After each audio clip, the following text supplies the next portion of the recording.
You said you float in a vortex on stage. Can you unpack that for Yeah, us? as a bass trombonist, I count a lot of rests. There's research in ergonomics that suggests a 10 to 15 degree negative seat pan angle is optimal for lumbar lordosis, right? For a curved spine. So I have chair blocks under the legs of my chair so that my seat is angled a little up. Imagine that you just start leaning to the left. There's a point where your body, where gravity starts to pull your body to the left, and you can feel that.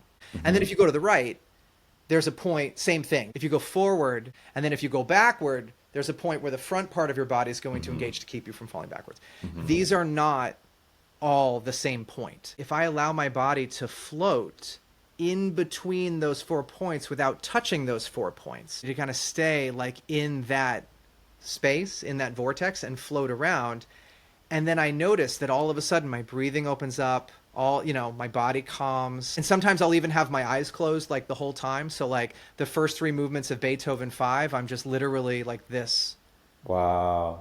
and then all of a sudden I'll hear the part, before I come to play, and I'll be like, all right, Yeah. I'll pick up my horn.